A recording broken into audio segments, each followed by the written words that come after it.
Earthquake safety tips before, during, and after. Earthquakes are a common occurrence, rumbling below the Earth's surface thousands of times a day, but major earthquakes are less common. So what is an earthquake? An earthquake is the weak to violent shaking of the ground produced by a sudden movement of rock materials below the Earth's surface. Here are some tips to do before, during, and after an earthquake. Before an earthquake, familiarize yourself with the following: fire extinguisher, medical kit, exit route, evacuation plan. Know the hazards. Familiarize yourself with earthquake hazards in your area. Know the evacuation area. Check the nearest route going to the identified evacuation area.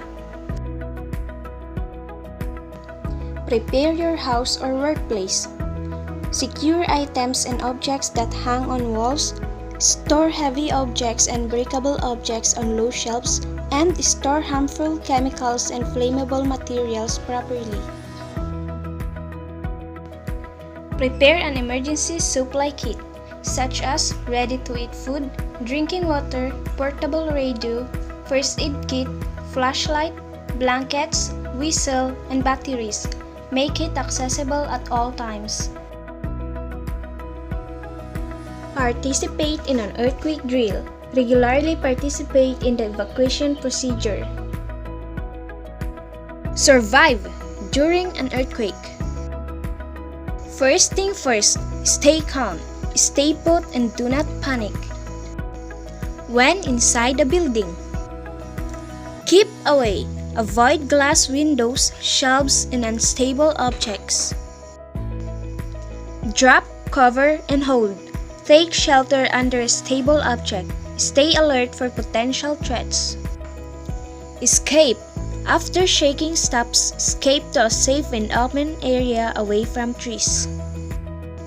When you are outside, stay away from buildings, trees, electric posts, and landslide-prone areas. Stop and get out when you are inside the vehicle. When near shore, move quickly to higher grounds. Be safe after an earthquake. Stay alert for aftershocks. Each time you feel an aftershock, drop, cover, and hold on. Check for injuries. Assess yourself and others for injuries. Provide first aid if necessary. Avoid laceration. Look quickly for damage in and around your home. Put on sturdy shoes and work gloves to protect against injury from broken objects. Be cautious. Put out small fires. Clean up spills of toxic and flammable chemicals immediately. Watch out for fallen power lines and stay out of damaged areas. Be updated. Monitor the situation from the radio or any medium you have. Here are some related natural hazards. Earthquakes can trigger additional emergencies, and individuals should also be prepared to contend with this. Tsunamis near coastal areas. Landslides in mountainous regions. Fires if gas lines are ruptured or power lines spark blazes. Flooding if dams break or rivers are diverted.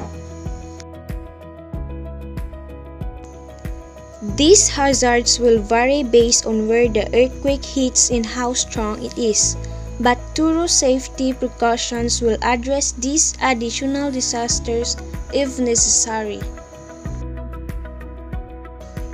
Why is it important to know the safety precautions for an earthquake? Well, being prepared can mean the difference between life and death.